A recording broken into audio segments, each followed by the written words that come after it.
Muito boa noite a todos. Tudo bem com vocês? Que a paz do Mestre Jesus esteja em nossos corações, agora e sempre. Mais uma terça-feira, volta aqui com os estudos do Evangelho de Jesus. E para aqueles que ainda não me conhecem, meu nome é Paulo, eu sou trabalhador voluntário da Fraternidade Espírita Paulo de Tarso de Mauá, e é uma alegria muito grande poder estar aqui dividindo esse momento mágico com vocês, que é o estudo do Evangelho de Jesus. Então, eu rogo a Deus, rogo a Jesus, que me faça instrumento desse trabalho. Que as minhas palavras possam estar levando a todos o entendimento, o conforto, que nós possamos refletir sobre as lições do Evangelho. E que o Evangelho de hoje possa nos despertar para o caminho indicado por Jesus, que é o caminho da caridade. Então, nesse momento, eu convido a todos a fechar suavemente os olhos, sentir a energia da casa, essa energia que nós mesmos estamos criando junto com a espiritualidade. Vamos sentindo a paz e a tranquilidade em nossos lares. Vamos sentindo a presença do nosso anjo guardião, esse amigo tão querido que sempre está ao nosso lado, nos inspirando, nos mostrando o caminho a ser seguido. Agradecer aqui a presença de Maria, que nos envolve nesse instante com o seu manto fluídico, nos trazendo paz, tranquilidade e serenidade. Vamos agradecendo a Jesus, o nosso Mestre querido, pelo seu Evangelho bendito e redentor, esse Evangelho que tanto nos ensina e que tanto nos conforta. Jesus, então, nos estende a mão e convida a caminhar em direção ao Pai da vida. E diante dessa luz imensa, nós espiritualmente de joelhos vamos agradecendo. Pai, obrigado. Obrigado, Senhor, pelo nosso dia de hoje, pelo nosso despertar, pelas refeições que fizemos. Obrigado, Senhor, pela oportunidade bendita do trabalho. E obrigado, Pai, pela oportunidade da reencarnação. Agradecidos que somos, queremos louvá-lo com a prece que Jesus nos ensinou. Pai nosso que estais no céu, santificado seja o vosso nome. Venha a nós o vosso reino e seja feita a vossa vontade, assim na terra como no céu. O pão nosso de cada dia dai-nos hoje. Perdoa, Pai, as nossas dívidas, assim como nós perdoamos os nossos devedores. E não nos deixeis, Senhor, cair em novas tentações. E nos livre sempre, Pai, de todo o mal. Senhor, é teu o poder, o reino e a glória para todos sempre. Louvado seja nosso Senhor Jesus Cristo. Graças a Deus. Uma boa noite, pessoal. Tudo bem com vocês? Tranquilo? Hoje não teve a musiquinha de harmonização. Tem um probleminha aqui no celular, mas semana que vem vai estar tudo tranquilo. Então, sejam todos bem-vindos, tá? E assim, depois dessa elevação, mais tranquilos, mais harmonizados, vamos então dar início ao Evangelho dessa noite. Agradecer a presença de todos, sejam todos muito bem-vindos, tá? Então, no Evangelho dessa noite, nós vamos estudar a primeira bem-aventurança. Lembra que eu prometi no Evangelho passado, quando nós falamos do Sermão do Monte? Então, o Sermão do Monte fala das bem-aventuranças. E nós vamos trazer uma a uma, bem detalhadamente, para que a gente possa compreender melhor. E hoje é a primeira bem-aventurança, que foi trazida por Jesus. E diz assim: bem-aventurados os pobres em espírito. Essa passagem, a gente está inserida no Evangelho segundo o Espiritismo, lá no capítulo 7. No Novo Testamento, está no Evangelho de Mateus, no 5, versículo 3. Tá bom? Depois, quem quiser estudar melhor, dá um pulinho lá ou no Novo Testamento, ou no Evangelho segundo o Espiritismo. Tá? Lá no Evangelho segundo o Espiritismo tem as instruções dos Espíritos, que nos ajudam a compreender. Tá bom? Essa frase, bem-aventurado, ela foi utilizada por Jesus e perante o aspecto espiritual significa felizes, né? Então, Jesus dizia que felizes, né, os pobres em espíritos, por exemplo. E as bem-aventuranças são itens do sermão. E esse de hoje é o primeiro. E nos resta ainda 9 bem-aventuranças, tá? Que nós vamos estudar passo a passo, tá? Apesar do tempo curtinho, mas a gente vai tentar detalhar cada uma. Então, dizia assim Jesus: felizes os pobres em espírito. Fica assim um tanto difícil para entender assim à primeira vista, né? Mesmo nos dias de hoje, nós ainda temos dificuldade para entender essa expressão pobre em espírito. Às vezes dá até a impressão de que a pobreza material nos dá o passaporte para entrar no reino de Deus. Engano. Não foi isso que Jesus quis dizer. Tá?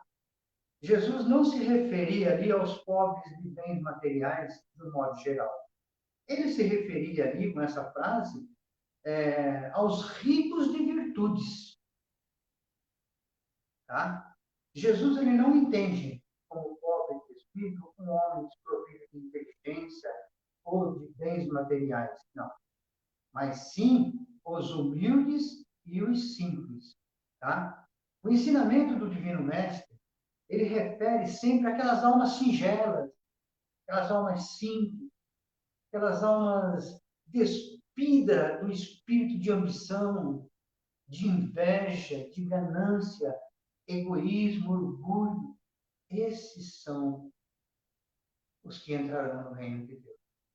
E são esses defeitos que eu citei, minha gente, que costumam triunfar na nossa luta diária, na luta do mundo.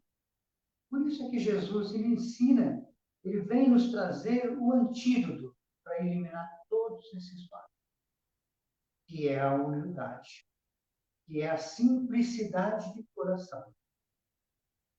A expressão pobre em espírito, lá na época de Jesus, ela era usada para aqueles que realmente não possuíam bens materiais.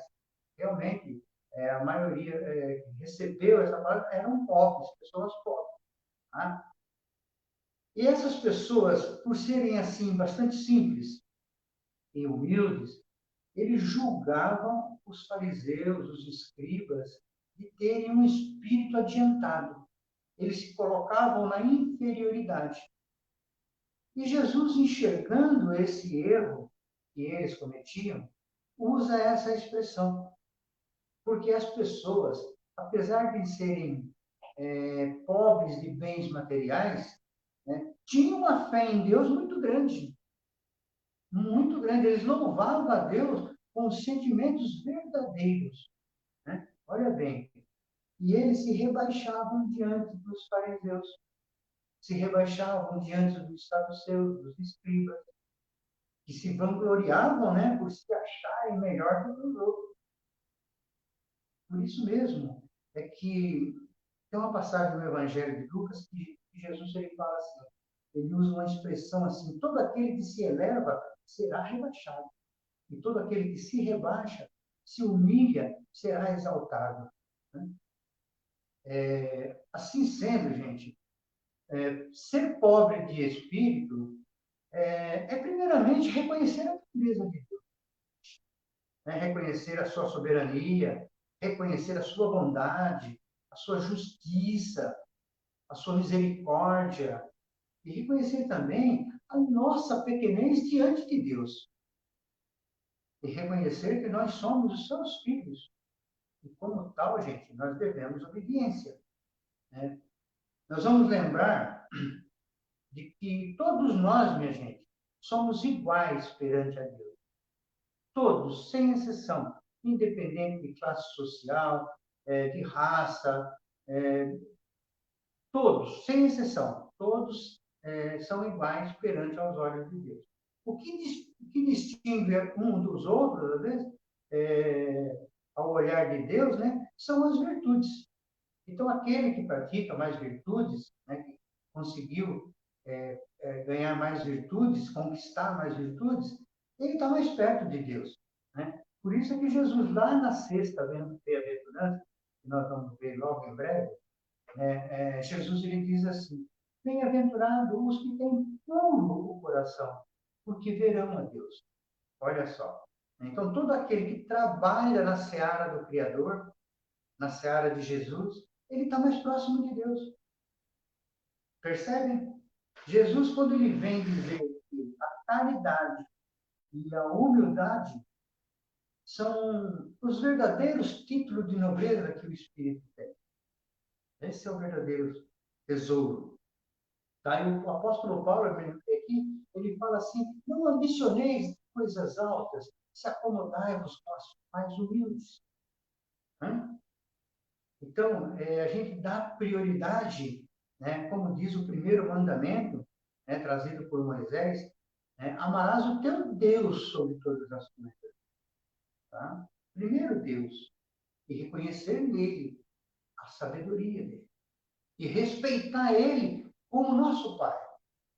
Porque o próprio Cristo, ele nos fala, inclusive no Sermão do Monte, ele traz a oração do Pai Nosso, onde ele fala: o Pai é nosso, então o Pai é de todos. O Pai é de todos.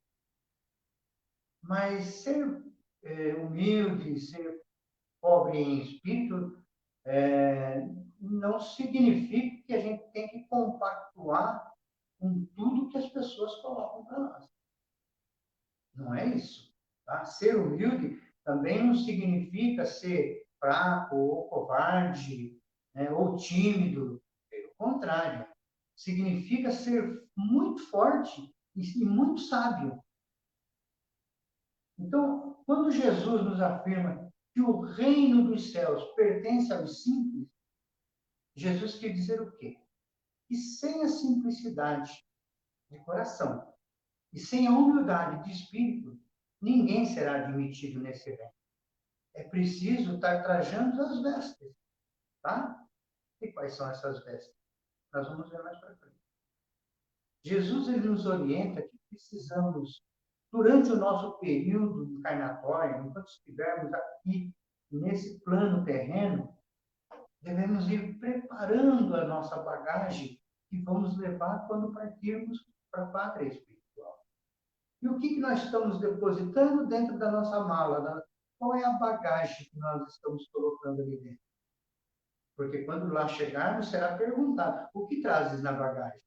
Trazes virtudes como a humildade, como a simplicidade, como o amor, o perdão, a indulgência, a benevolência? És rico nessa qualidade? Pode ter certeza, viu, gente? E entre um ignorante que possui essas qualidades que eu citei agora, e aquele que acredita mais em si do que em Deus, pode ter certeza. Deus verá primeiro o mais simples. Tá? Por quê? Porque ele está perto de Deus. Aquelas pessoas que se acham melhor que todos e acham melhor que Deus, ele está distante. Não é Deus que se afasta dele, é ele que se afasta pela sua petulância, né? Pela sua arrogância. Então, ele vai se afastando de Deus. Né?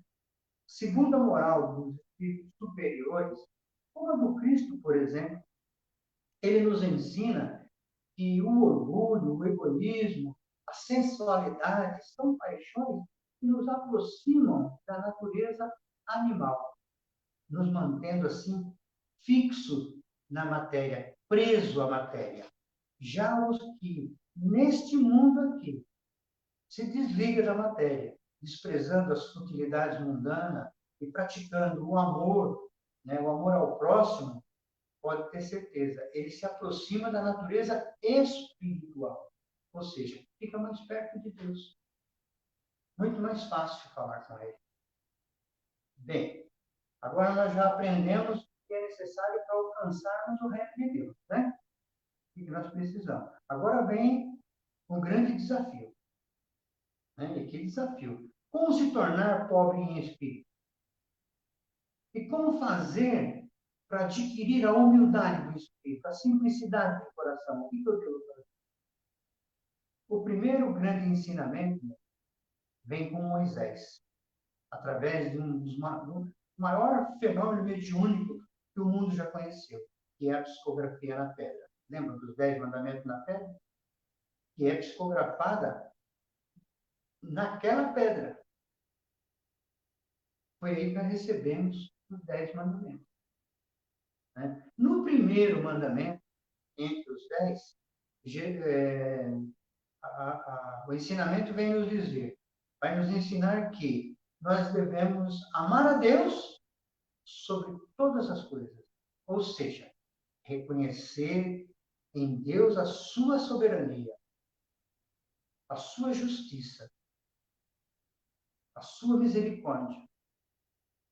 E no segundo ensinamento, vem com Jesus, quando ele acaba simplificando os outros 9 mandamentos. Ele não muda nada, ele simplifica, com muita clareza. Aliás, ele busca essa simplificação no terceiro livro da Bíblia, do Pentateuco mosaico. Tá? Aonde lá no terceiro livro ele vai encontrar: amai ao próximo como a ti mesmo. São os 2 mandamentos importantes.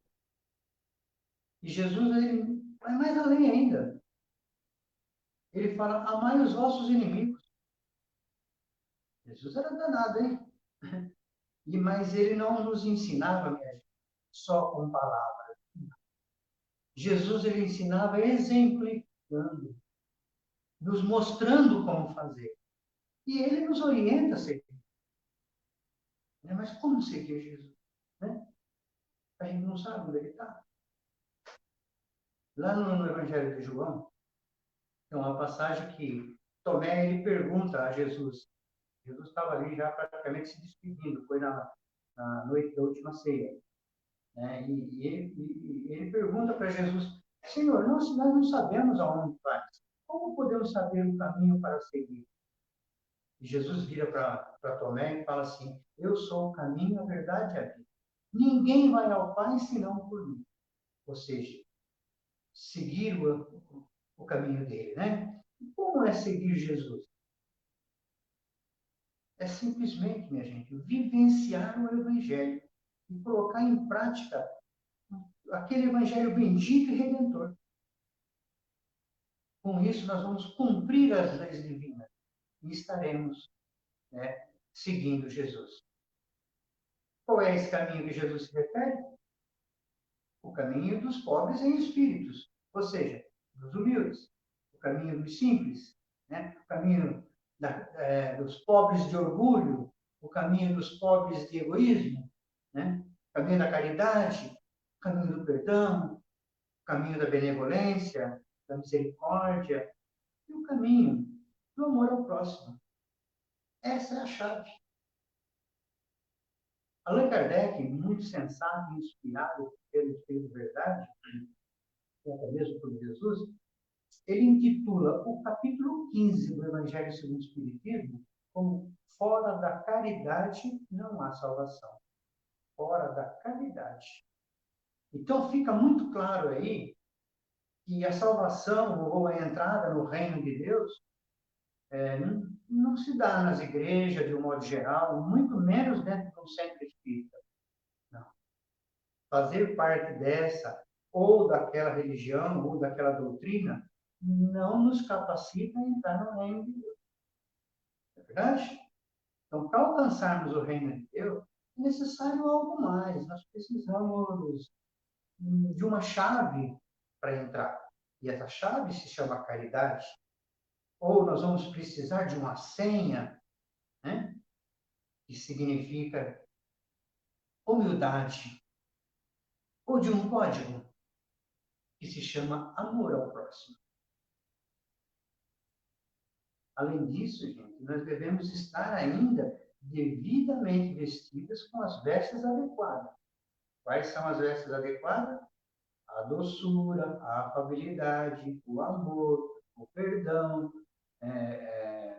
a benevolência, a indulgência. Não é verdade? Estamos usando essas vestes já? Ou estamos já tentando preparar confeccionar essas vestes? Sem essa veste, a gente não entra no reino de Deus. O orgulhoso, o egoísta, Ele tem que continuar aprendendo. O que nós viemos fazer nesse planeta bendito? Aprender a amar. Esse é o aprendizado. E se eu quero passar de ano, vamos dizer assim, eu tenho que aprender a lição e tenho que colocar em prática. Então, Jesus vem através do seu evangelho, o evangelho bendito, né? Ele vem nos revelar todos esses segredos. Está tudo lá, é uma cartilha. É uma cartilha com um código universal. Então, está lá. Né? Então, que nós possamos, com os ensinamentos de Jesus, sobretudo sobre o seu evangelho, aprender a confeccionar essas vestes da simplicidade e da humildade. Para que possamos o quê? Entrar no reino de Deus como verdadeiros cristãos, simples e humildes, porém sábios. Esse é o grande desafio, né? Que a gente possa, nós possamos todos os dias aí estar exercitando essas atividades de virtudes maravilhosas, né? Tá certo? Muito bem. Vamos então mais uma vez, fechando os nossos olhos,